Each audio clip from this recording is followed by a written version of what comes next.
Hey guys, I'm Madison and welcome back to my channel, Mad Crafty. So Tulip came out with a new body art kit. It is the ultimate henna tattoo kit. I'm excited to try it. Let's open the box. Okay, so I opened it up and the kit includes brown paint, black paint, and white lace paint. Ooh, that's cool. It has stencils. We're gonna open these up next. Setting powder and a little brush. So initially I thought this was just paint where you can freehand, but it looks like it's really a stencil kind of thing. Let's look at our stencil options. There are 8 sheets of stencil options.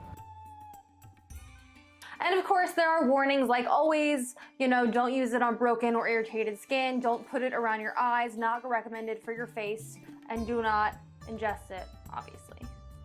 Okay, so this is pretty self-explanatory. They want you to clean and dry your skin first so that the sticky adhesive stencil sticks. Then you pick your stencil, cut it out, shake your tube of paint before you apply it, put your stencil on the skin, use your brush to paint over the designs. And then to me, the most important part is that it says you must immediately remove the stencil from skin and then wait 5 minutes for it to dry and then add the setting powder. Okay, now time to do it.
Okay guys, it's been 6 days.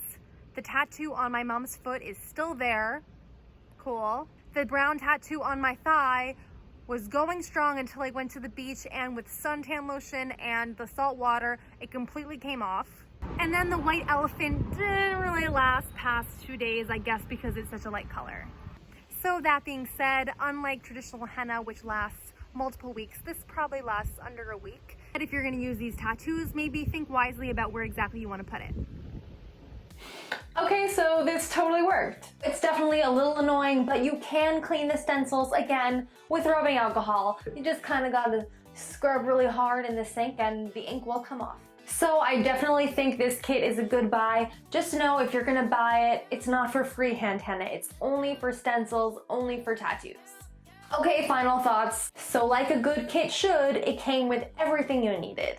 The only thing, like I said, you could use is rubbing alcohol to get, little mess ups off. So I would give it 4 stars, and that's only because the front pictures are a little bit deceiving. You can see here that the stencils don't look like this, and they don't look like this. This looks all very much like a freehand. So I got a deduct star for that. But other than that, really good job, Tulip. That's it for today. Thank you so much for watching. If you enjoyed this video, I would love if you press the like button and consider subscribing to see more crafts. You can find me on Instagram at madcrafty, and I'll see you next time. Bye!